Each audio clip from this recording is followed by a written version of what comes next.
yang terdekat nah, tolong ambilkan ambulan lah. Nah, Video amatir warga ini merekam 3 orang pekerja tersengat listrik saat bekerja mendirikan tiang telekomunikasi di Komplek Pasar Kahayan, Palangkaraya, Kalimantan Tengah, Jumat siang. Nah, itu yang berdarah. Salah satu korban bahkan terkulai lemas dan kesakitan diamankan warga ke depan toko dan segera dievakuasi menggunakan mobil ambulan relawan ke IGD RSUD Dr. Doris Silvanus Palangkaraya. Menurut salah seorang rekan korban yang bertugas sebagai sopir, kejadian berawal saat ketiga korban sedang bekerja mendirikan sejumlah tiang yang akan digunakan untuk pemasangan kabel optik jaringan telekomunikasi di kawasan setempat. Saat hendak mendirikan salah satu tiang, tiba-tiba ujung tiang yang terbuat dari besi tersambar kabel listrik bertegangan tinggi sehingga ketiga korban yang berada di bawah tersengat listrik. Itu mau dirikan tiang, tapi kesamber kabel-kabel lah. Listrik gitu ya? Kabel listrik. Ada berapa orang tadi yang? Ada 3 Tiga. Meski tidak sampai menelan korban jiwa, namun pasca kejadian pemasangan tiang telekomunikasi di kawasan tersebut dihentikan sementara waktu. Dari Palangkaraya, Kalimantan Tengah, Adesata Ayus melaporkan.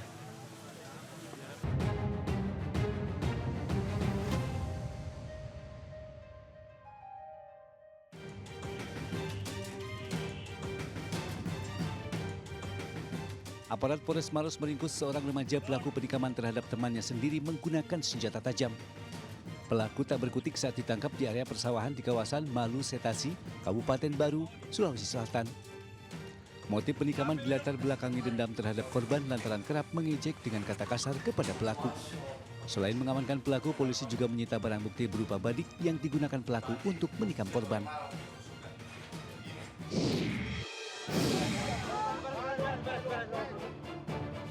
Seorang pria menjadi bulan-bulanan warga Jalan Insinyur Haji Juanda, Cikole, Kota Sukabumi, Jawa Barat. Warga geram lantaran pelaku kepergok menggasak helm milik pengemudi ojol yang sedang menunggu orderan di pedestrian Taman Dago. Beruntung pelaku segera diamankan petugas Satpol PP, selanjutnya dibawa ke Mapolsek Cikole. Dari tangan pelaku disita 4 helm diduga hasil curian yang disimpan dalam kantong plastik.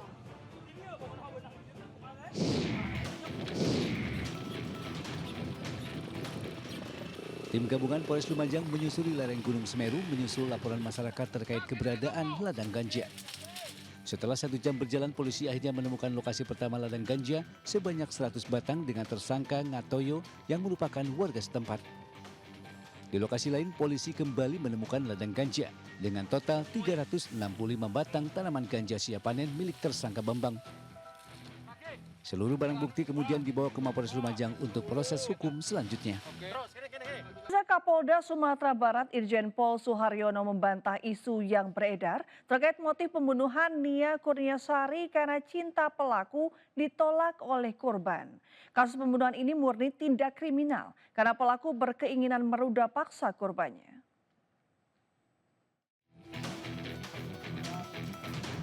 Dalam keterangannya kepada awak media, Kapolda Sumatera Barat Irjen Pol Suharyono membantah isu liar di tengah-tengah masyarakat bahwa pembunuhan yang dilakukan tersangka Indra karena ditolak cintanya oleh korban Nia Kurniasari.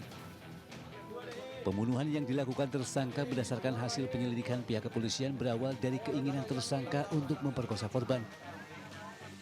Awalnya tersangka bersama 3 temannya membeli gorengan yang dijual korban.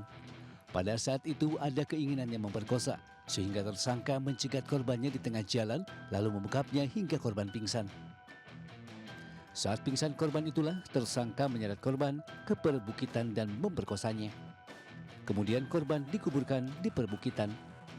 Tersangka melakukan pembunuhan dan perkosaan sendirian.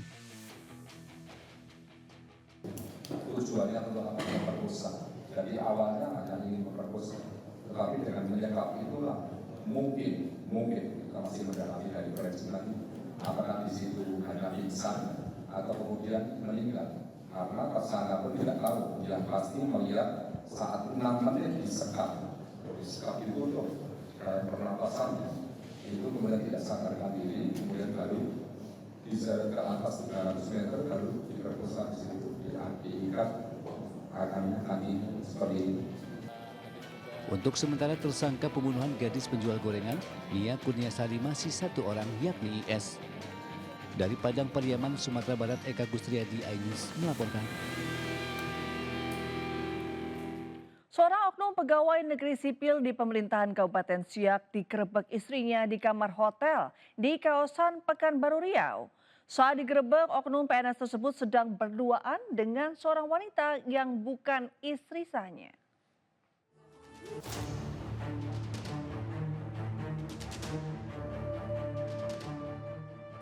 Seorang istri didampingi polisi menggerebek suaminya yang tengah berada di kamar hotel di kawasan Pekanbaru Riau.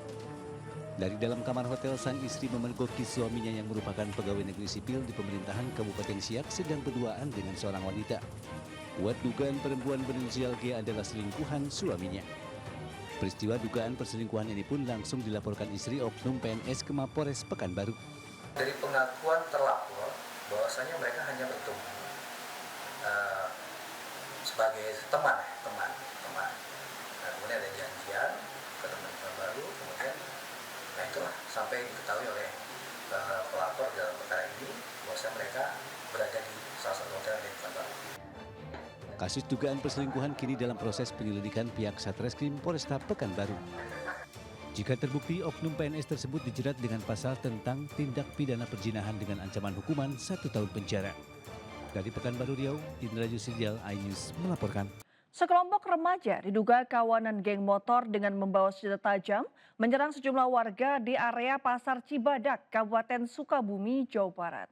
Penyerangan tersebut terekam kamera CCTV dan videonya viral di media sosial.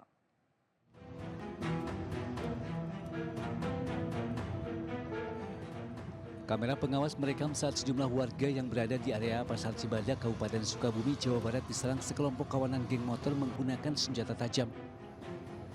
Dalam video terlihat pelaku berjumlah 6 orang tiba-tiba berhenti dan mengejar warga. Warga pun berusaha membela diri dengan melawan kawanan geng motor menggunakan peralatan seadanya. Para pelaku kemudian kabur dengan berboncengan sepeda motor. Tidak diketahui apa motif penyerangan yang dilakukan kawanan geng motor itu. Lantaran terjadi secara tiba-tiba dan baru kali pertama dialami warga. Beruntung tidak ada korban jiwa ataupun luka dalam penyerangan ini. Sementara itu polisi yang datang ke lokasi langsung memintai keterangan dari warga terkait aksi penyerangan tersebut. Datang ke sini nyerang. Ini Ipe kenal nggak sama geng motor itu? Gak kenal sih Pak. Nggak kenal ya? Ya, Emang Ipe kerja apa Pak sebenarnya? parkir sih Pak. Jaga parkir di Ya, sini ya? jaga parkir di sini. Terus geng motor itu menggunakan apa? Kau boleh tahu? Celurit Pak. Sama apa saja? Celurit sama samurai sih ada semua. Warga berharap pihak kepolisian setempat menggelar patroli rutin, terutama pada malam hari agar kejadian serupa tidak kembali terulang. Dari Sukabumi, Jawa Barat, Budi Setiawan, iNews melaporkan.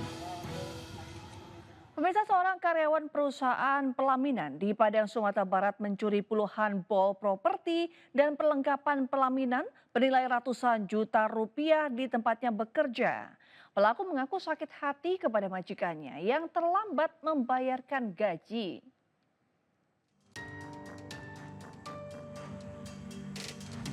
Dalam rekaman CCTV gudang pelaminan milik PT Lukman Enterprise di kawasan Parakarakah, Padang Timur, Kota Padang ini tampak seorang pria yang menggunakan helm bolak-balik mengambil berkarung-karung kain, karpet dan rumput sintetis dari dalam gudang yang bernilai 100 juta rupiah dan membawanya kabur.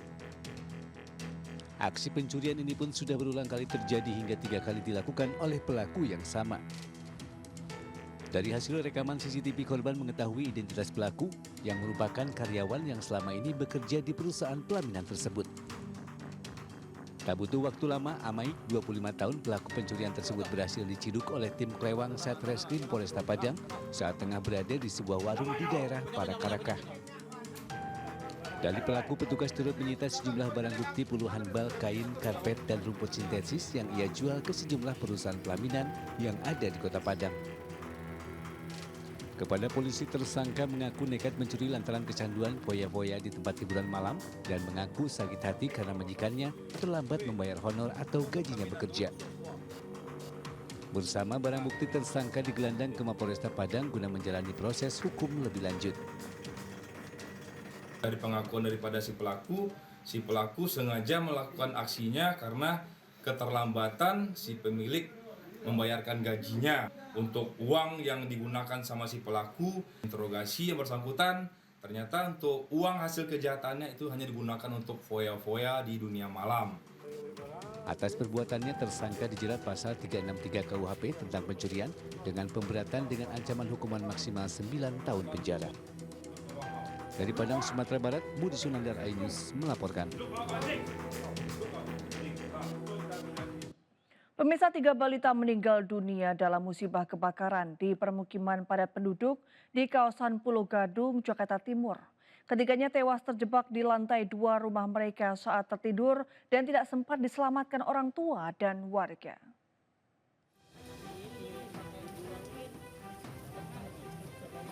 Tim forensik Rumah Sakit Polri yang tiba di lokasi kebakaran langsung melakukan olah TKP dan mengevakuasi jenazah ketiga korban. Ketiga korban berinisial K berusia 4 tahun, A 3,5 tahun, dan R 1,5 tahun tewas dalam musibah kebakaran ini. Ketiganya tewas terjebak di lantai 2 rumah mereka saat tengah tertidur dan tak sempat diselamatkan orang tuanya dan warga. Ketiga jenazah langsung dibawa petugas forensik ke Rumah Sakit Cipto untuk ditangani lebih lanjut.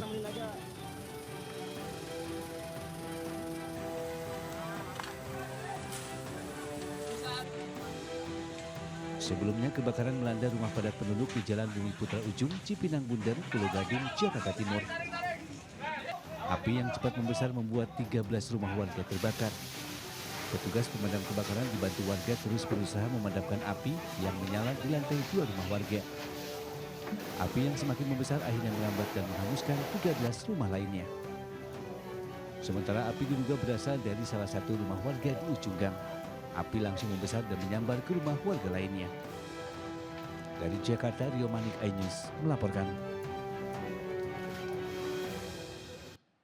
Sementara itu kebakaran juga melanda satu unit rumah warga di kota Depok, Jawa Barat. Selain menghanguskan rumah, mobil ambulans milik masjid juga turut terbakar.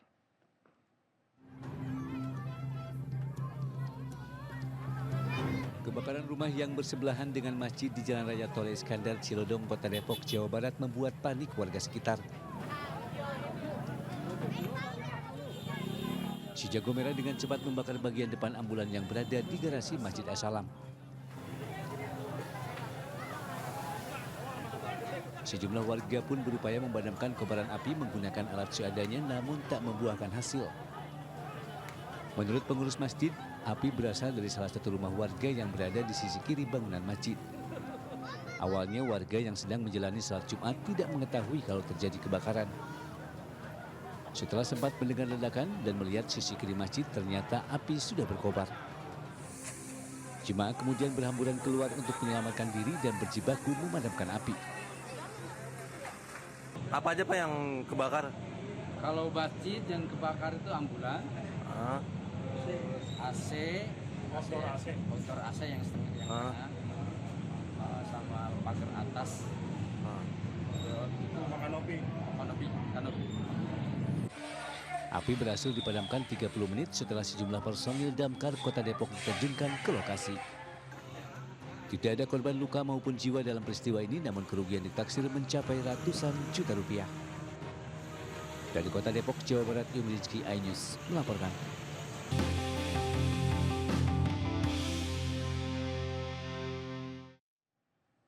Ya, kabar dari PON pemirsa, Jawa Barat kembali menyabet gelar sebagai juara umum di Pekan Olahraga Nasional ke-21 Aceh, Sumatera Utara. Kepastian itu diraih setelah koleksi medali emas Jabar mampu mengalahkan DKI Jakarta di peringkat kedua.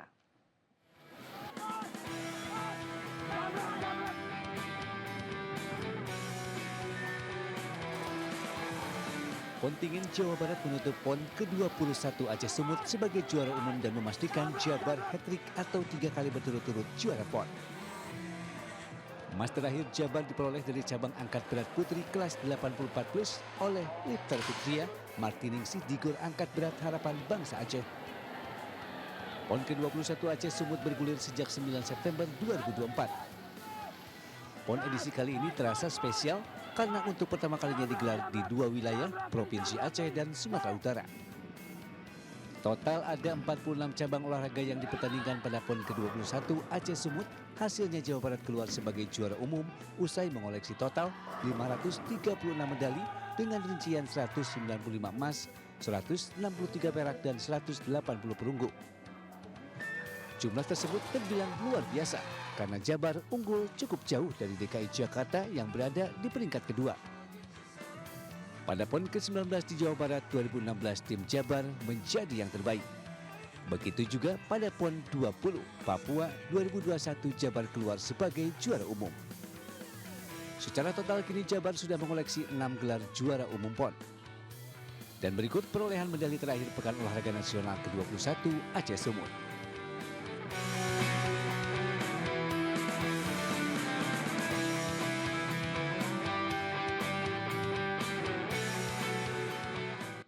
Upacara penutupan Pekan Olahraga Nasional ke-21 Aceh Sumut digelar di Stadion Utama Sumatera Utara. Ribuan pengunjung memadati pergelaran penutupan Pekan Olahraga Nasional di Sports Center Deli Serdang, Sumatera Utara.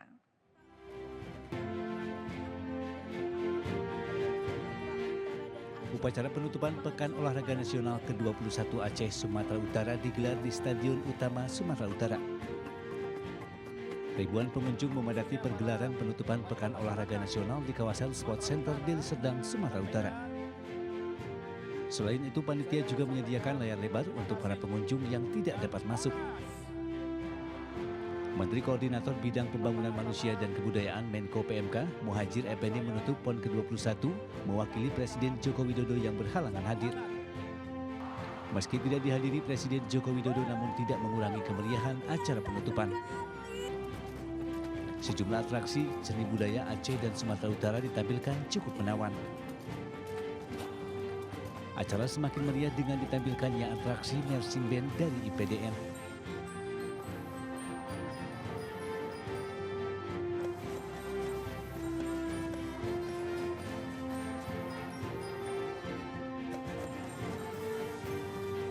Tak hanya menutup PON, Menteri PMK juga memberikan penghargaan bagi atlet dan kontingen terbaik. Hal ini sebagai bentuk apresiasi terhadap atlet yang sudah mencetak prestasi besar di PON. Sementara untuk Provinsi Nusa Tenggara Barat dan Nusa Tenggara Timur menjadi tuan rumah Pekan Olahraga Nasional ke-22 tahun 2028. Tim Liputan iNews melaporkan.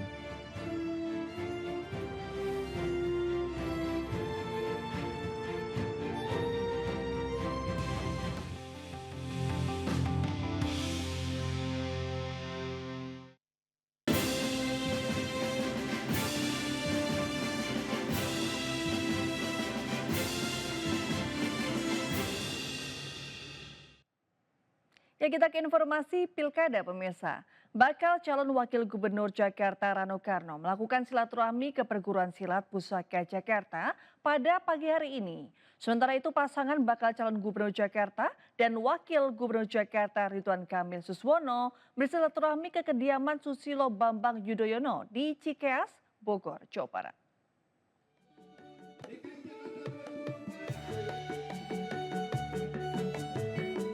Bakal calon wakil gubernur Jakarta Rano Karno silaturahmi ke perguruan silat Pusaka di Jakarta. Kehadiran Rano Karno di perguruan silat Pusaka Jakarta pun langsung disambut antusias oleh warga sekitar. Ondel-ondel hingga pentas kesenian bela diri pencak silat mewarnai acara penyambutan Rano. Rano Karno menemui sejumlah tokoh dari perguruan silat Pusaka Jakarta untuk mendengarkan aspirasi mereka. Di sini boleh dibilang nih pusat persilatan di Jakarta ini perkumpulan silat yang cukup tertua. Mudah-mudahan saya bilang kalau memang abang dipercaya jadi wakil gubernur, pencak silat akan abang masukkan ke dalam ekstrakurikuler untuk anak-anak kita. Rano berjanji jika terpilih dirinya akan terus menjaga serta melestarikan kesenian bela diri silat agar tradisi budaya Indonesia tetap terjaga. Dari Jakarta, Indra Setiabudi, iNews melaporkan.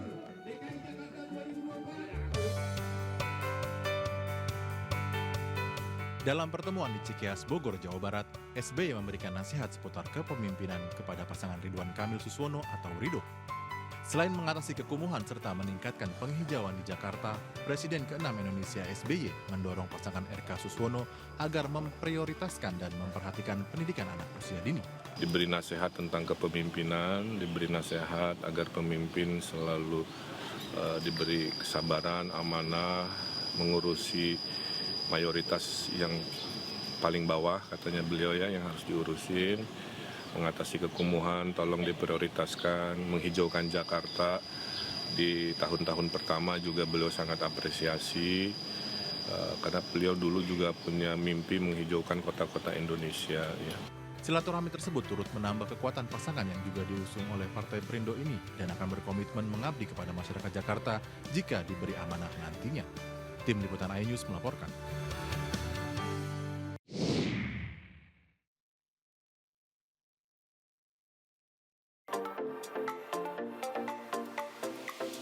Kedatangan Angela Tanusudibio ke kantor DPW Partai Perindo Sumatera Utara di Kota Medan disambut langsung oleh pengurus DPW dan sejumlah ketua DPD Partai Perindo Sumut. Angela juga berkesempatan melakukan room tour kantor DPW yang diresmikan oleh Ketua Majelis Persatuan Partai Perindo Hari Tanusudibio pada tahun 2017 lalu. Setelah itu, Angela yang juga menjabat sebagai Wakil Menteri Pariwisata dan Ekonomi Kreatif ini berdiskusi ringan dengan jajaran pimpinan wilayah Partai Perindo se-Sumatera Utara. Sumatera Utara ini menurut saya adalah wilayah yang penting buat Partai Perindo. Kita lihat perolehan kita yang bagus juga di Sumatera Utara dan saya harapkan ini semakin menguat dengan adanya kader-kader kita yang maju sebagai calon kepala daerah. Angela Tanusudibio juga meminta seluruh pengurus DPW dan DPD Partai Perindo Sumatera Utara untuk lebih aktif serta bekerja keras memenangkan calon kepala daerah yang telah diusung partai berlambang Raja Wali mengembangkan sayap ini. Dari Medan, Sumatera Utara, Ahmad Ridwan Nasution, iNews melaporkan. Ya, kita ke informasi lain pemirsa. Masyarakat antusias mengunjungi Ibu Kota Nusantara IKN di Kabupaten Penajam Pasar Utara sejak dibuka 16 September lalu. Namun selain IKN juga terdapat sejumlah lokasi wisata di Kalimantan Timur sebagai alternatif mengisi libur akhir pekan. Nah, destinasi wisata apa saja yang menarik? Kita simak rangkuman infografis berikut ini. Ya, kawasan Ibu Kota Nusantara atau IKN telah dibuka untuk masyarakat umum sebagai lokasi wisata sejak 16 September lalu. Namun bagi masyarakat yang ingin berkunjung ke IKN harus mendaftar secara online melalui aplikasi IKN Now yang bisa diunduh di ponsel. Next kita lihat ada dua lokasi yang bisa dikunjungi masyarakat, yakni Plaza Seremoni dan Taman Kusuma Bangsa Nusantara. Tapi perlu diingat pemirsa, pengunjung dibatasi hanya 300 orang setiap harinya. Dengan jam berkunjung mulai pukul 9 pagi hingga 5 sore waktu Indonesia bagian tengah. Tapi jangan sedih pemirsa, selain kawasan IKN, Kalimantan Timur juga memiliki sejumlah kawasan wisata menarik dan unik lainnya. Ada apa saja? Di antaranya ada air terjun Tembinus.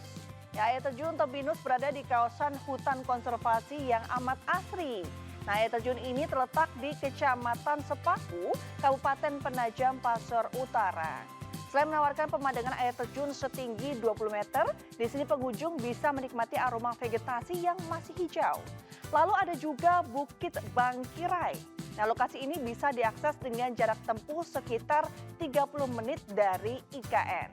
Kawasan bukit ini menawarkan panorama hutan tropis yang masih asri dan juga rindang.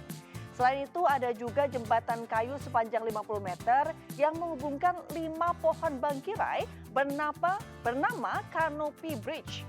Yang ketiga ada Desa Budaya Pampang yang terletak di Kelurahan Sungai Siring, Samarinda Utara.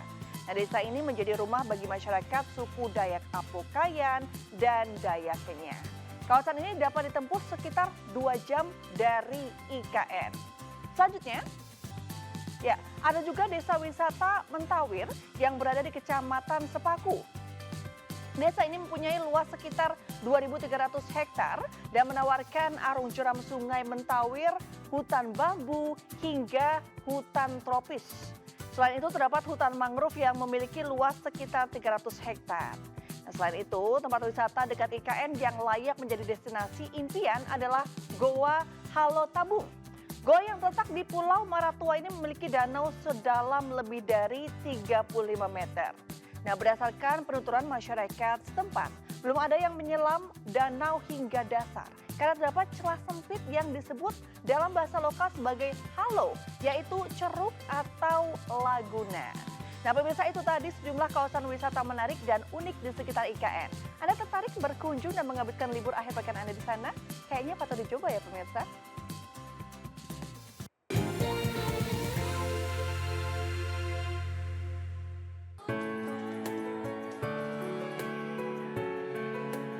Puncak Hultah NWDI ke-89 dihadiri Ketua Umum PB NWDI yang juga Ketua Harian Nasional DPP Partai Perindo, TGB Muhammad Zainul Majdi, mantan Menko Polhukam Mahfud MD, sejumlah pejabat Universitas Al-Azhar Kairo dan perwakilan Duta Besar Mesir untuk Indonesia, serta pengurus NWDI dari berbagai daerah di Indonesia. Hadir juga Putri Pahlawan Nasional Hajah Siti Rauhun, para zuriat dan pimpinan Pusat Muslimat NWDI, yang juga bakal calon gubernur NTB yang diusung Partai Perindo, Hajah Siti Rohmi Jalila. Peringatan Hultah NWDI ke-89 harus dijadikan momentum untuk mengokohkan komitmen nilai perjuangan pendiri NWDI dalam memberikan kontribusi positif terhadap persatuan dan pembangunan bangsa, serta mengukuhkan peran penting perempuan dalam tatanan sosial, pendidikan, dan politik. Perlu diketahui bahwa perjuangan ini ada ribuan madrasah, ada ratusan ribu santri, ya, abituren, pencinta, yang mana mereka memiliki kiprah masing-masing di bidangnya. Nah, ulang tahun yang ke-89 ini makin mengukuhkan kita untuk buat yang terbaik bagi umat bangsa dan agama, sesuai kapasitas kita masing-masing. Rangkaian Hultah NWDI ke-89 yang digelar di Pancor Lombok Timur NTB ini ditutup dengan haul ke-27 Pahlawan Nasional, Tuan Guru Kiai Haji Muhammad Zainuddin Abdul Majid. Dari Lombok Timur, Nusa Tenggara Barat, Ramli Nurawang, iNews melaporkan. Ya, kita ke informasi wisata pemirsa. Kali ini saya akan mengajak pemirsa menikmati keindahan biota laut di Pulau Tegal Mas, Pesawaran, Lampung dengan bersnorkeling, menjelajah alam laut nan mempesona. Berikut liputannya.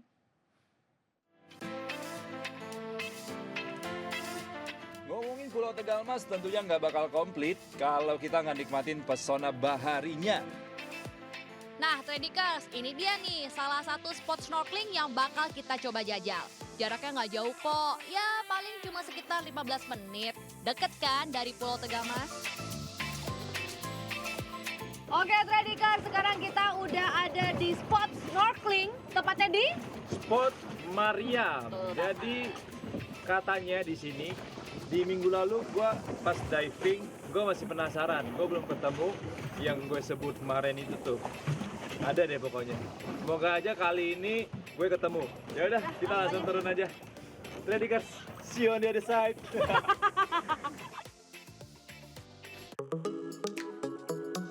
Ekosistem laut yang masih asri dan terpelihara dengan baik bener-bener bikin gue terpesona.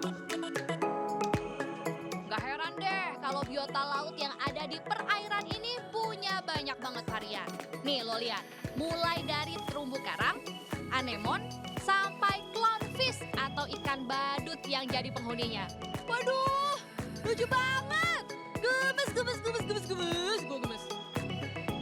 Kebetulan cuaca lagi mendukung. Cakung, cuaca mendukung. Jadi visibility-nya jernih banget.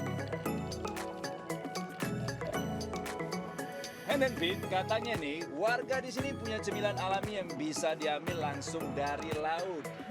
Apa ya? Mau nyobain nggak, Vin? Tadi snorkeling, terus gue ketemu sama ini. Oyster, katanya ini tuh enak banget. Mau nggak lo? Gue percaya nggak buat lo, Ban? Buat cuman sore enak kayaknya sih ya, oyster ya. Nih, coba. Gue sukanya itu kalau dingin, terus dipakai lemon. Wah, enak banget. Baru fresh. Ini yang manis. Mungkin nggak, ntar lagi tim lagi. Nah, ini enak. Wow, manis. Thank you, Pak. Ya. Lanjut lagi. Berapa lagi? Tambah panas.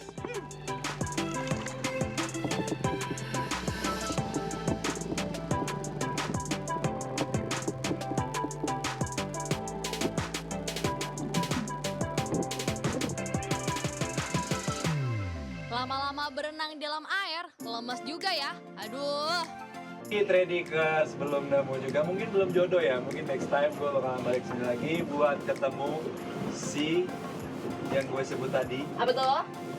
Black Tea. Yoi, lu lihat aja tuh sunset di sini, di tengah laut, di tengah kapal, nikmatin sunset.